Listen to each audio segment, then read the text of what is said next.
Alhamdulillahi Rabbil Alamin. Wassalatu wassalamu ala ashrafil anbiya'i wal mursalin Sayyidina wa habibina wa syafi'ina wa nuri qulubina Muhammad Habibi Rabbil Alamin wa imamil ghurril muhajjalin wa ala alihi wa sahbihi ajma'in. Subhanaka la ilma lana illa ma 'allamtana innaka antal alimul hakim. Qul innamal ilmu indallah wa innama ana nadhirun mubin. Rabbi shrah li sadri wa yassir li amri wahlul 'uqdatam min lisani yafqahu qawli, amma ba'd. Segala puji bagi Allah Subhanahu wa ta'ala yang telah mengumpulkan kita pada pagi hari yang berkah ini, memberikan kita taufik bersama-sama untuk belajar ilmu agama, untuk mendalami ajarannya ilmu baginda Nabi Muhammad sallallahu alaihi wasallam, yang dimana Allah Subhanahu wa ta'ala kalau cinta kepada sebuah kaum, sebuah hamba, pasti Allah Ta'ala akan mentaufikannya belajar ilmu agamanya baginda Nabi Muhammad sallallahu alaihi wasallam. Dan semoga ini menjadi tanda bahwasanya Allah Ta'ala mencintai kita semua. Amin amin ya rabbal alamin. Tidak lupa salawat serta salam kepada junjungan terbesar kita Nabi kita Muhammad sallallahu alaihi wasallam. Para hadirin, para hadirat yang saya muliakan, para busrawan dan busrawati, wabil khusus wabil ruhi wa yasadi, Asok Profesor Dr. Abi Al-Habib Segar bin Hasan bin Ahmad Baharun, dan juga Ketua Yayasan Al-Busra Al-Habib Al-Zaidan Abidin Al-Hasni, dan Romo Kiai Nur Khalis, dan semua para ulama pewaris baginda Nabi Muhammad yang tidak bisa saya sebutkan satu persatu tanpa mengurangi rasa hormat dan cinta saya kepada mereka semua. Dan semoga Allah Ta'ala jaga para ulama kita, panjangkan umurnya, sehatkan badannya, dan dikabulkan hajat dunia akhiratnya. Amin amin ya rabbal alamin. Pada tema pagi hari ini,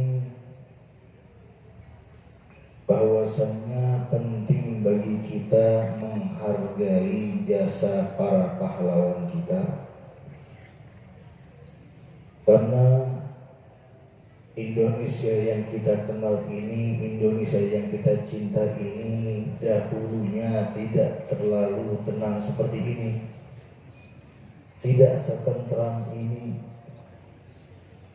Ketika kita di mana bisa melakukan berkegiatan, bermajlisan, bermaulidan, belajar, ibadah secara tenang, tentram, itu semua ternyata digapai bukan dengan gampang atau dengan senang hati, tapi itu semua digapai dengan yang namanya tangisan, yang namanya air mata, yang namanya perjuangan dan juga pengorbanan daripada para pahlawan. Oleh karena itu dalam hadis Tirmizi bahwasanya Rasulullah bersabda, "Man lam yashkurin nas la yashkurillah, lam yashkurillah." Barang siapa yang tidak bersyukur kepada orang, maka hakikatnya dia tidak bersyukur kepada Allah Subhanahu wa ta'ala. Para ulama menjelaskan kenapa An-Nabi sallallahu alaihi wasallam mencantumkan syukur kepadanya dengan syukur kepada manusia. Bagaimana yang dikatakan oleh Al-Imam Al-Manawi bahwasanya tidaklah sempurna syukur daripada seorang hamba kepada Allah Ta'ala kalau tidak mensyukuri yang namanya sebab-sebabnya. Karena Allah Subhanahu wa ta'ala jika ingin memberikan kita nikmat, pasti Allah akan datangkan sebabnya. dan mungkinlah sebab itu adalah manusia. Makanya Allah Subhanahu wa taala berfirman di dalam Al-Qur'annya, "I'malu ala Daud syukra wa qalilun min ibadiyas syakur." Ayat ini adalah ayat yang unik, yang dimana kenapa Allah Ta'ala tidak memerintahkan keluarga Nabi Allah Daud, yang dimana Allah Ta'ala lunakkan besi, berikan kerajaan yang besar, suara yang indah, tapi Allah katakan, bukan katakan uskuru ala Daud, uskuru ya ala Daud, tapi uskuru i'malu ala Daud ya syukra, beramallah syukur kalian wahai keluarga Daud. Sehingga ulama seperti Al-Imam As-Sa'di dan juga At-Tabari ataupun juga Qurtubi, mereka menafsirkan bahwasannya mereka yang tulus kepada Allah Ta'ala, mereka yang bersyukur kepada Allah Ta'ala, ternyata bukan dengan lisan saja, tapi kalau amal syukur itu tidak cukup dengan lisan, tapi perlu sama yang namanya jasmani dan juga hati. Sehingga ketika mensyukuri nikmat Allah Ta'ala, mereka itu hamba-hamba Allah Ta'ala yang tulus, mereka akan mensyukuri nikmat itu dengan lisan, dengan raga, dan juga dengan hati. Sehingga kalau kita mau menjadi seseorang yang mensyukuri nikmat Allah Ta'ala, maka syukuri dulu pahlawan kita, maka hargai dulu jasa-jasa mereka, karena dahulu mereka berjihad melawan yang namanya kezaliman, melawan yang namanya penindasan. Bagaimana para ulama dan para umarnya, mereka dahulu bersatu, sama-sama gotong royong untuk membebaskan umat ini, negara ini daripada kezaliman orang-orang yang jauh daripada rahmat Allah Ta'ala. Sehingga mereka maupun apapun background mereka, apapun latar belakang mereka, itu tidak menjadi alasan buat mereka cerai berai, tapi mereka justru bersatu di bawah kalimat atas cinta kepada negara Indonesia yang kita cintai ini. Sehingga kita sebagai pewaris bangsa, penerus daripada mereka para pahlawan, kalau dahulu mereka ini berjihad melawan yang namanya kemungkaran, kita harus berjihad juga sekarang yang namanya melawan kemungkaran. Gak setiap jihad harus memakai yang namanya senjata, dan gak setiap pahlawan harus memakai apa itu namanya yang di belakang itu. Bukan setiap superhero itu memiliki kayak Superman itu, apa namanya di belakang itu, sayap. Tidak semua pahlawan wearing a cape, memakai yang namanya sayap atau memakai yang namanya jubah. Tapi pahlawan itu mereka di dalam diri mereka ada revolusi yang selalu mereka upgrade setiap harinya, selalu mengganti daripada hal jelek kepada hal baik, dan daripada hal baik kepada hal baik lebih daripada lainnya. Sehingga Allah Subhanahu wa Ta'ala tampakkan kemuliaan mujahid ini bukan main. Allah Ta'ala katakan dalam Al-Quran, وَلَا تَحْسَبَنَّ الَّذِينَ قُتِلُوا فِي سَبِيلِ اللَّهِ أَمْوَاتٌ بَلْ أَحْيَاءٌ عِندَ رَبِّهِمْ يُرْزَقُونَ. Ketika sahabat Jabir bin Abdullah meriwayatkan sebuah hadis yang dimana bahwasanya yang beliau riwayatkan adalah ayahnya sendiri, yang dimana beliau ini meninggal syahid ketika perang Uhud. Kemudian Rasulullah SAW memerintahkan bahwasanya ayahnya Jabir, Abdullah bin Haram, untuk dikuburkan bersama Amr bin Jamuh. Dari mana Abdullah bin Haram dan juga Amr bin Jamuh, mereka adalah mujahid yang saling cinta satu sama lain karena Allah Subhanahu wa Ta'ala. Karena Nabi tahu pada masa hidupnya mereka berdua saling cinta, saling sayang, saling kasih. Nabi bilang bahwasanya kuburkan mereka menjadi satu kuburan. Dan Nabi doakan mereka, dan Nabi ridho kepada mereka karena mereka adalah mujahid fisabilillah. Tiba-tiba Allah ini menampakkan kemuliaan yang sangat luar biasa. Bahwasanya orang yang berjihad di jalannya pasti Allah akan tampakkan kemuliaannya. Allah akan tampakkan karamahnya. Ini hadis yang diriwayatkan oleh imam-imam besar dalam kitab-kitab hadisnya. Bahwasanya ketika terjadi setelah 46 tahun sampai 50 tahun lamanya setelah peristiwa Uhud, terjadilah banjir, yang dimana banjir ini mengkuak dua jasad mulia mereka.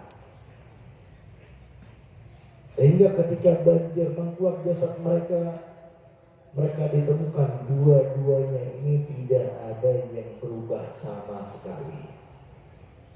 Wajahnya seperti orang yang hidup, badannya, kelenturan tangannya maupun kakinya, bahkan lukanya saja masih seakan-akan baru kemarin.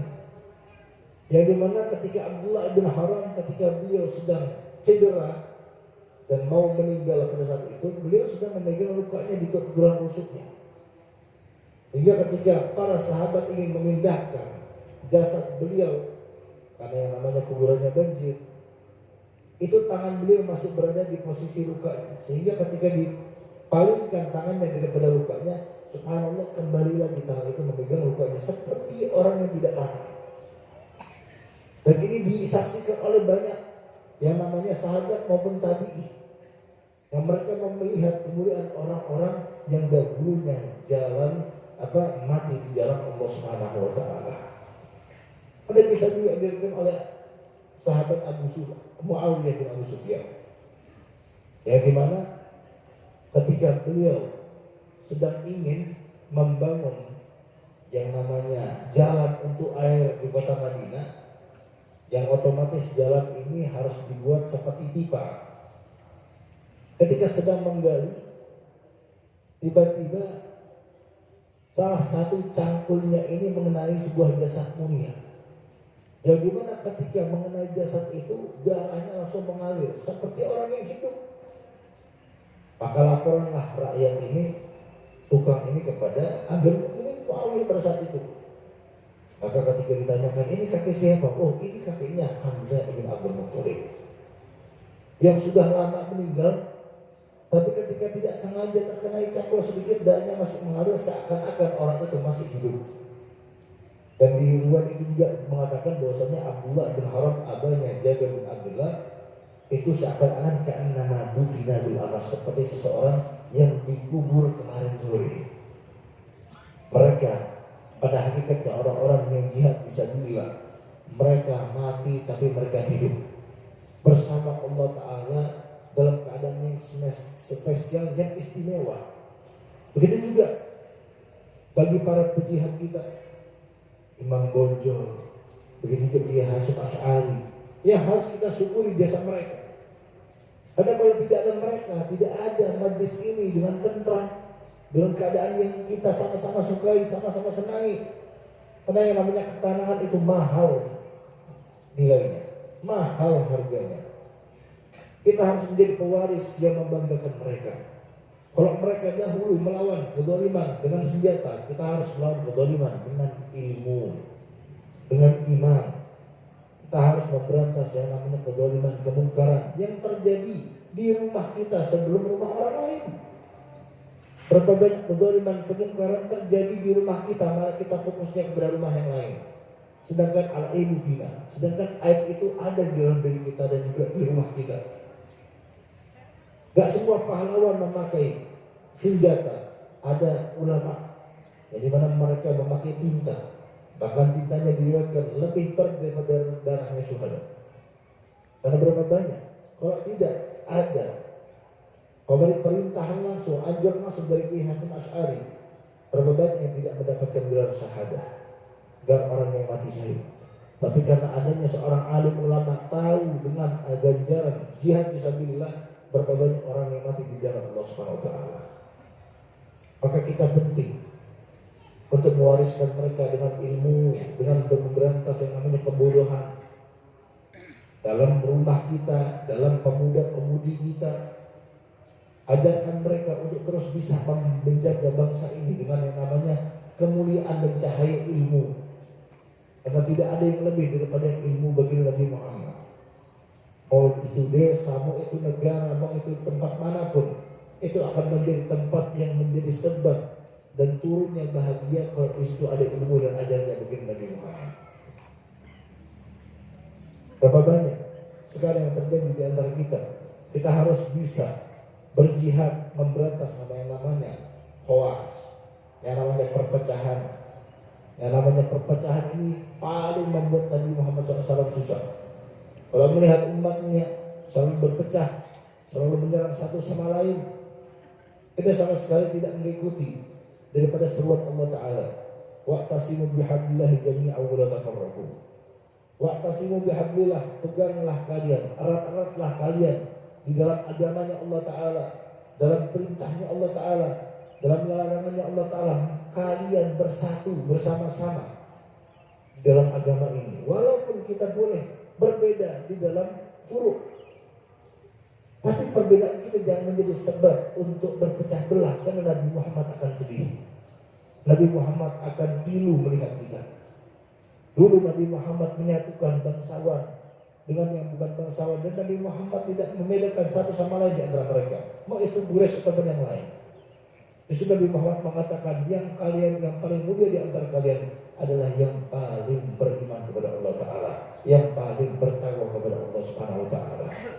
Oleh karena itu semoga kita minta kepada Allah Ta'ala kita dijadikan pewaris bangsa ini yang menjadikan pendahulu kita bangga kepada kita, yang menjadikan pendahulu kita mensyukuri kita. Dan semoga Allah Ta'ala berikan kita taufik untuk bersyukur kepadanya, bukan hanya lisan saja, tapi dengan jasmani dan juga dengan qalbu kita. Rabbana atina fid dunya hasanah wa fil akhirati hasanah wa qina adzabannar. Wa sallallahu alaihi wasallam Muhammadin walhamdulillahi rabbil alamin.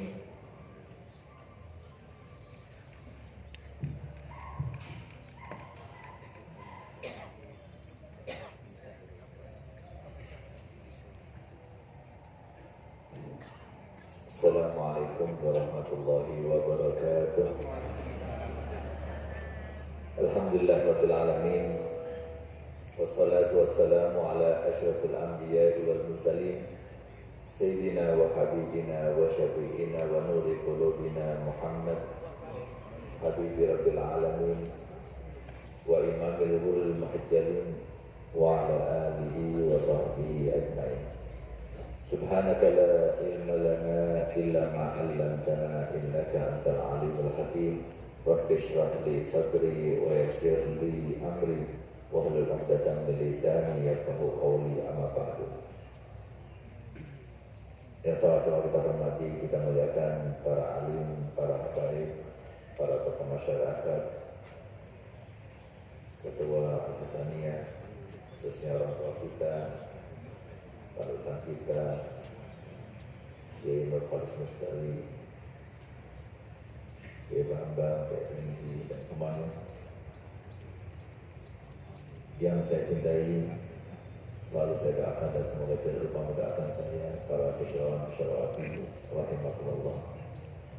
Alhamdulillah, patut kiranya kita panjatkan puja dan puji syukur kita kehadirat Allah Subhanahu wa Ta'ala, karena hingga hari ini, tepatnya pada pagi hari ini, kita masih diberikan taufik dan hidayah, dan semoga terus berkesinambungan untuk kita sampai akhir hayat nanti, setelah cukup modal, cukup umur untuk kita berjumpa dengan Allah dan Rasulnya, kita meninggal semuanya dalam keadaan husnul khatimah. Amin ya rabbal alamin. Apalagi dengan tema yang sangat luar biasa. Tapi sebelum kita banyak mengkaji dan sudah kita mengkaji kepada Ananda Habib Alwi tadi, ayo sama-sama kita bacakan Fatihah sekali. Kita hadiahkan pahalanya untuk para pejuang-pejuang kita yang sudah meninggalkan dunia. Tidak ada seorang pun di antara kita yang ada di sini kecuali pasti kakek moyangnya, orang tuanya, termasuk pejuang yang membebaskan kemerdekaan Indonesia ini. kita berikan hadiah pahalanya untuk mereka. Syai'unillahi al-Fatihah.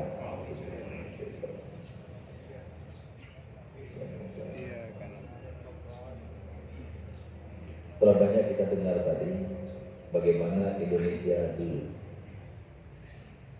yang terdiri pada kerajaan-kerajaan dan lain sebagainya, sehingga pada saat kemudian datang Belanda dan merenggut semua kemerdekaan kita selama 350 tahun, tidak bebas kita beribadah, tidak bebas kita mengekspresikan apapun yang kita inginkan dilaksanakan, diterapkan di masyarakat kita.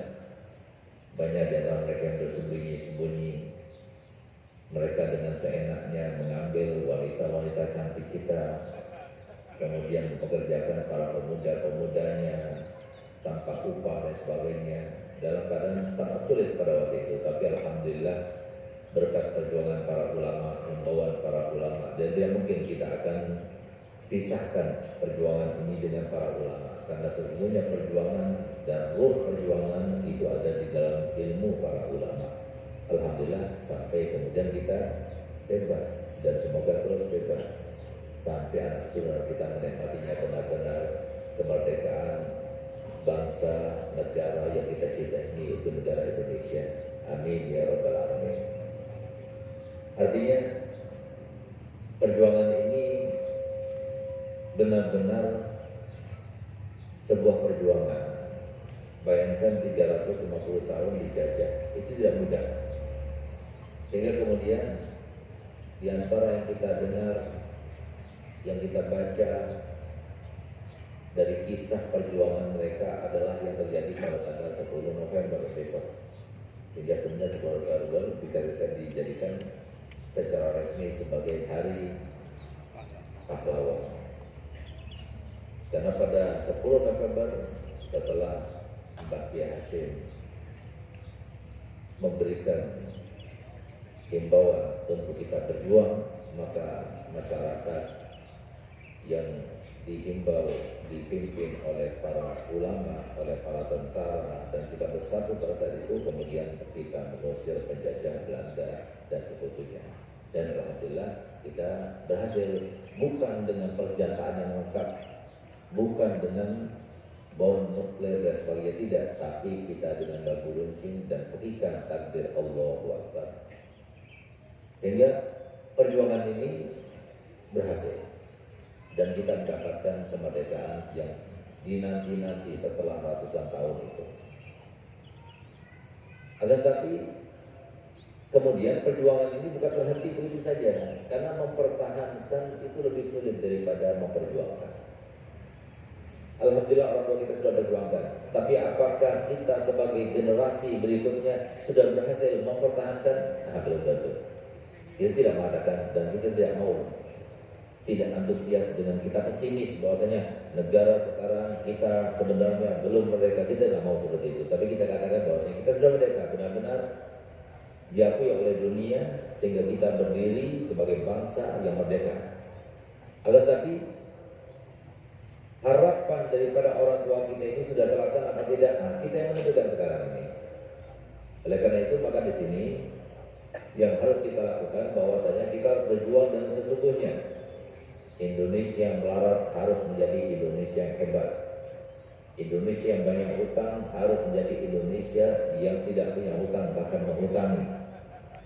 Indonesia yang sulit untuk mendapatkan pekerjaan bagi masyarakatnya, yang sulit untuk mesejahterakan masyarakatnya, sekarang kita buktikan bahwasanya Indonesia adalah Indonesia yang mesejahterakan, Indonesia yang dirasakan oleh masyarakatnya dahulu sebelum yang lainnya, dengan ketentramannya, keamanannya, kesejahteraannya, kenikmatan untuk kita bernegara dan berbangsa sesama masyarakat Indonesia. Itu harus kita buktikan. Dan itu tidak mungkin tanpa pengetahuan, tidak mungkin. Pengetahuan yang kita perlukan bukan hanya pengetahuan agama, tapi semua pengetahuan.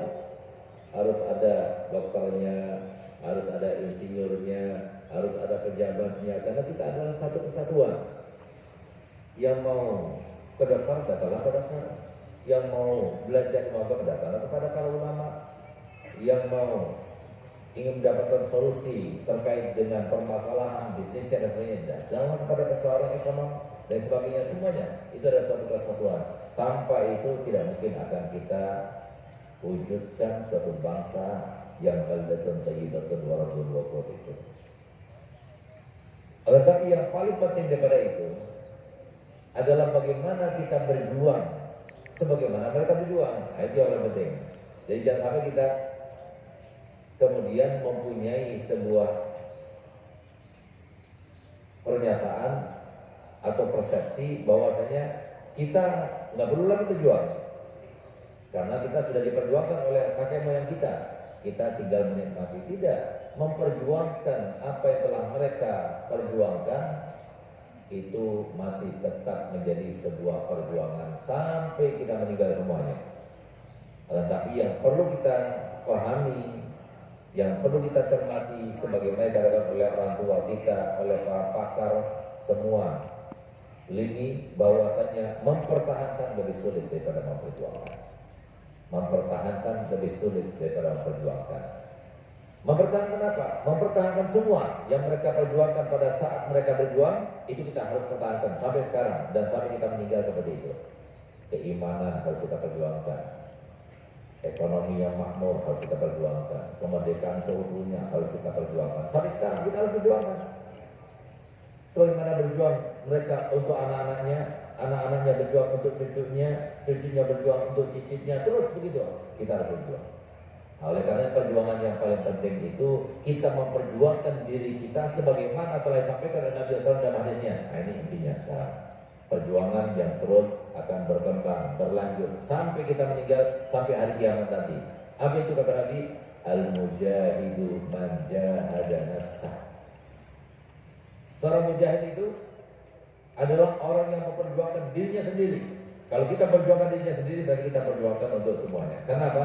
Karena yang bahaya daripada manusia itu kalau dia itu dikendalikan oleh hawa nafsunya. Ketika dia dikendalikan oleh hawa nafsunya, dia menzalimi orang lain. Ketika dia dikendalikan oleh hawa nafsunya, dia membohongi orang lain. Ketika dia dikendalikan oleh hawa nafsunya, dia memperkosa orang lain. Ketika dia tidak mengendalikan dirinya, maka dia akan melakukan kepada RT, kepada istrinya, kepada keluarganya, kepada orang lain sebuah kezaliman demi kezaliman dan sebagainya. Nah, ini yang menjadi sebab banyaknya dosa yang karena tidak terkendali hawa nafsunya akhirnya menjadi sebab bencana di mana-mana. Berarti kita belum bisa mempertahankan perjuangan mereka. Nah, ini yang paling penting sekarang, ini harus kita lakukan. Kita berjuang semuanya. Berjuang melawan hawa nafsu itu yang lebih utama. Kenapa? Karena akibatnya, konsekuensinya, akibat positifnya untuk kita semuanya. Dengan dasar firman Allah Ta'ala, walau anna ahlal qura amanu wattaqau la fatahna 'alaihim barakatin minas sama'i wal ardi. Kalau seandainya mereka penduduk suatu negeri itu beriman dan bertakwa, maka niscaya kami akan berikan dan kami akan bukakan, kami akan turunkan dari langit dan kami akan munculkan dari dalam bumi keberkahan yang mereka harapkan. Berkah dalam ekonomi, berkah dalam ketenagaran, berkah dalam kesehatan, berkah semuanya bisa kita dapatkan dengan apa? Iman dan takwa. Nah, ini sekarang sudah jarang di antara kita, mohon maaf. Kalau kita sebutkan misalnya, ayo kita mujahadah ya, semuanya bermujahadah ya, maka kita bingung, mujahadah itu apa deh? Nah, itu mujahadah itu melawan hawa nafsu. Seseorang itu Allah berikan sifatnya itu standar awalnya. Sehingga kalau tidak kita kembangkan, kita kendalikan, kita kekang, maka hawa nafsu itu akan menguasai seseorang. Ketika seseorang itu dikuasai hawa nafsunya, maka dia akan berbohong, dia akan sombong, dia akan dengki, dia akan iri, dia akan ujub, dia akan ini, dia akan itu dan sebagainya. Kenapa? Tidak terkekang. Oleh karenanya pantas kalau berdasarkan kemudian bersama kita, al-mujahidu man jahada nafsah. Siapa yang melawan hawa nafsunya itu adalah mujahid. Ayo kita belajar bagaimana para ulama kita berjuang untuk diri sendiri, yang kemudian keberkahannya untuk orang lain. Tapi awalnya berangkatnya itu dari dirinya sendiri. Sayyidina Syekh Abu Qadir Jalani ketika dia ingin mendapatkan kemuliaan dicintai oleh Allah. Kalau sudah dicintai oleh Allah Ta'ala, pasti dicintai oleh masyarakat, pasti dicintai oleh para hambanya. Kenapa?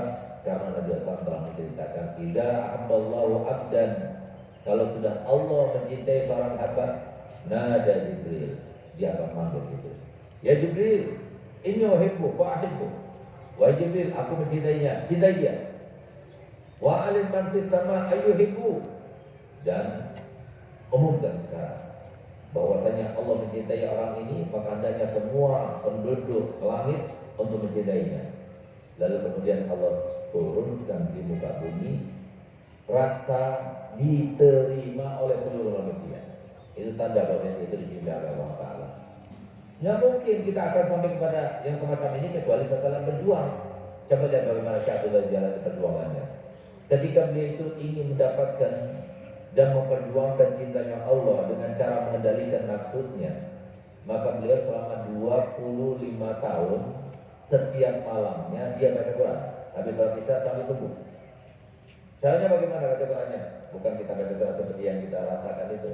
Kita baca Quran di masjid, kita baca Quran di atas sejadah. Tidak, ini beliau supaya tidak ngantuk dan sudah berhasil sampai subuh. Beliau berada di atas kayu yang diletakkan di atas sungai.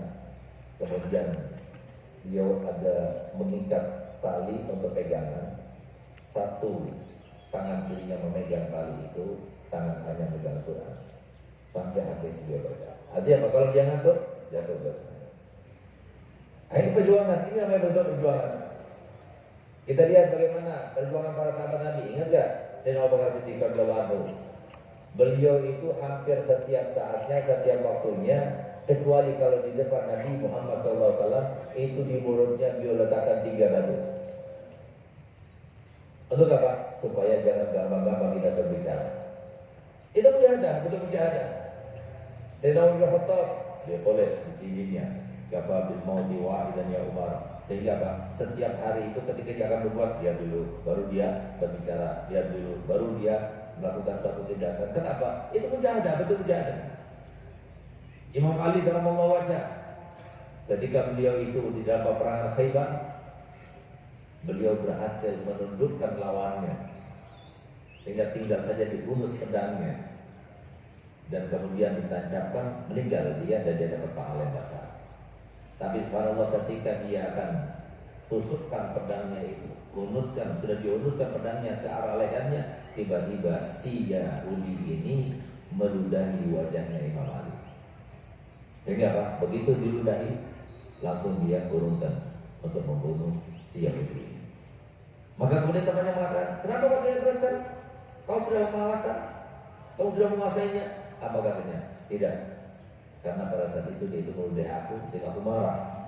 Aku takutnya jadi aku membunuhnya, bukan karena Allah tapi karena aku. Ini mujahadah namanya, melawan hawa nafsunya. Dan tidak mungkin bisa melawan manusia kecuali sedikit, step by step, sedikit demi sedikit, baru kita bisa menguasainya. Pertama kali kita temperamen, harus tegar. Kata Nabi SAW ketika beberapa sahabat datang kepada Nabi SAW, ya Rasulullah, ausini, berikan aku pesan, berikan aku wasiat, berikan aku nasihat. Apa kata Nabi? La taghdab, jangan marah. Datang lagi sahabat yang lainnya, la taghdab, datang lagi sahabat yang lainnya, sampai puluhan, bahkan ratusan sahabat. Ketika datang kepada Nabi SAW, diperintahkan dia untuk bermujahadah, jangan marah. Ada lagi datang kepada sahabat Nabi kepada Nabi yang Allah, berikan aku nasihat, la tas'al, jangan pernah kau minta pada orang. Seumur hidupnya dia tidak minta pada orang, walaupun hanya minta tolong saja dia amal. Hanya ada contoh bagaimana mereka itu mujahadah, dan mujahadah yang semacam ini harus kita lakukan terus. Karena apa? Karena yang namanya hati itu tataqallab, selalu berubah-ubah. Siapa berubah? Malaikat sama setan. Ketika setan mengatakan, ayo lakukan ini, si malaikat bilang, jangan, nanti kamu sengsara, kamu susah, terus akan bersengketa di antara dua ini. Nah, kita yang menentukan iya atau tidak.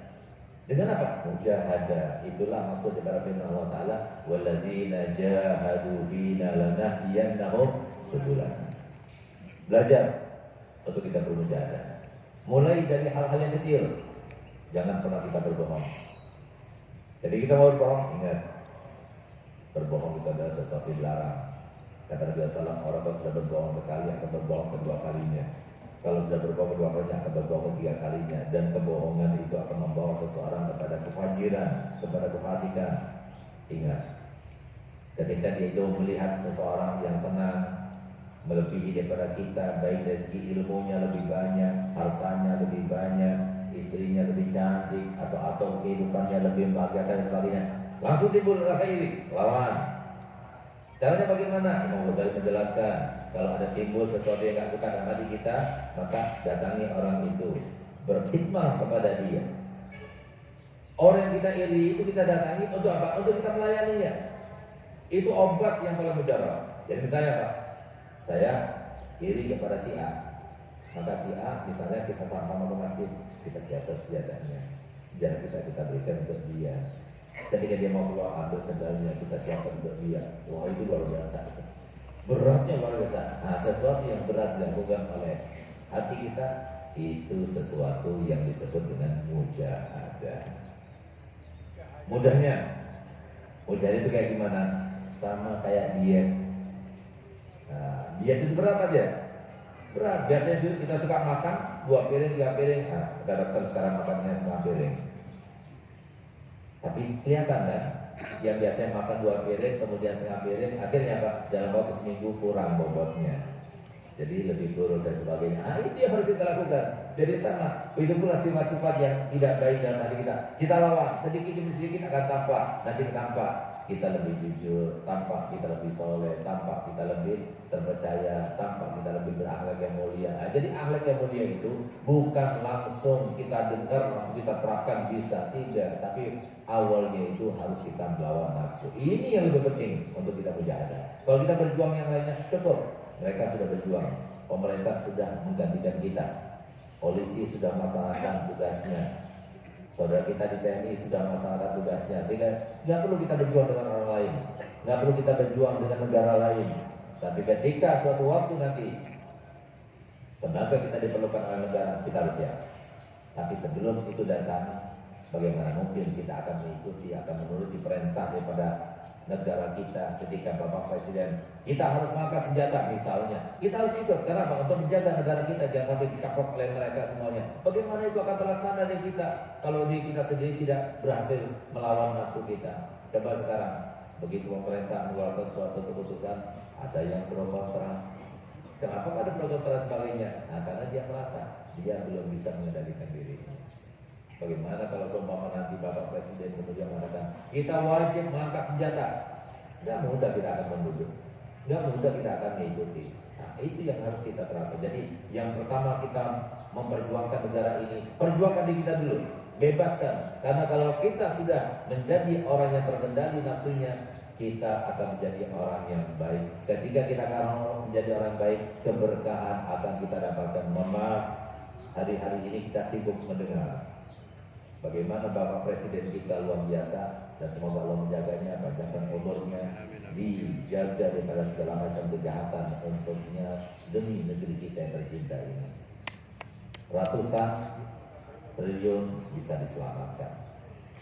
Kebijakan-kebijakan yang pro masyarakat, alhamdulillah kita rasakan sekarang ini. Walaupun ini masih awal, karena masih awal kita harus rela berkorban. Jadi semuanya serba sulit sekarang ini. Ekonomi agak sulit, tapi insya Allah dengan kebijakan-kebijakan yang dilaksanakan oleh Bapak Prabowo, insya Allah ke depan lebih baik lagi. Nah, tapi coba lihat bagaimana ada pengorbanan di situ. Saudara kita ditangkap, dimasukin ke penjara sebagainya, kita sedih. Sedih bukan nggak sedih, walaupun rumah ibu bagaimanapun, dia itu saudara kita. Tapi masalahnya uang negara yang diambil, yang harusnya digunakan untuk memberikan lapangan kerja sebanyak-banyaknya untuk masyarakat. Ini sekarang yang diambil. Nah, sekarang ini mau dikembalikan oleh Bapak Presiden. Setahun ini coba lihat, silakan masuk di Google. Setahun ini berapa uang keselamatan? 1 triliun sudah. Ini yang dilakukan oleh Bapak Presiden Prabowo. Tanpa menjaga nggak mungkin, karena Bapak Presiden juga ada sangkut paut sama orang. Ketika beliau itu akan menjadi presiden, dia itu ada sangkut paut dengan kebaikan orang ini, orang itu dan sebagainya. Tentunya nggak mudah bagi beliau itu untuk berantas langsung begitu saja. Nggak mudah, perlu perjuangan. Nah, dia sudah berjuang untuk negaranya. Kita juga berjuang untuk negara ini. Bagaimana perjuangan kita? Lepaskan, merdekakan diri kita daripada belenggu hawa nafsu ini. Itu yang harus diri kita. Ayo sama-sama supaya kita menjadi orang yang merdeka, tidak diperbudak oleh orang itu. Kata Rasulullah, berapa banyak orang abdul dinar, hambanya dirham, hambanya perempuan, hambanya jabatan. Lepaskan itu semuanya. Biarkan kita menjadi status asli kita melekat dalam diri kita. Apa itu? Kita adalah hambanya Allah yang merdeka. Bagaimana caranya? Kita mulai dari kita sendiri. Dengan kita hadir di pengajian setiap 2 minggu, pengajian-pengajian yang mana yang ada di Bangil, di sekitarnya kita hadiri. Dengan itu insya Allah kita punya pengetahuan, mendapatkan pengetahuan untuk kita meningkatkan keimanan dan ketakwaan. Itulah arti perjuangannya sesungguhnya. Semoga kita mudah untuk memperjuangkan diri kita. Dengan begitu kita juga ikut serta memperjuangkan negara kita. Dengan kita melepaskan belenggu daripada hawa nafsu dan bisikan serta pengaruh daripada setan. Berarti kita sayang kepada diri kita, berarti kita sayang kepada sesama, berarti kita sayang kepada negara dan bangsa kita. Semoga itu mudah untuk kita laksanakan dan kita terapkan, dan semoga semuanya diberikan kemudahan untuk juga melaksanakannya, sehingga ketika sudah terlaksana semacam itu, maka sudah dipastikan Allah dengan janjinya yang tidak mungkin diluput janjinya. Allah sudah berjanji bagi kita, negara Indonesia akan menjadi baldatun thayyibatun wa rabbul ghafur. Suatu waktu semoga kita masih bisa merasakannya. Negara Indonesia negara yang paling banyak menghutangi negara yang lainnya, bukan banyak hutangnya. Negara kita yang iri oleh masyarakat negara yang lainnya, ingin tinggal di sini karena kebijakannya sangat luar biasa. Semoga itu benar-benar terlaksana untuk kita semuanya. Sebelum kita meninggal, kita rasakan itu semuanya. Semoga para pejuang kita, baik para umarah kita, para ulama kita, di dalam memperjuangkan negara yang semacam itu benar-benar diberikan kekuatan dan kesehatan. Amin ya rabbal alamin.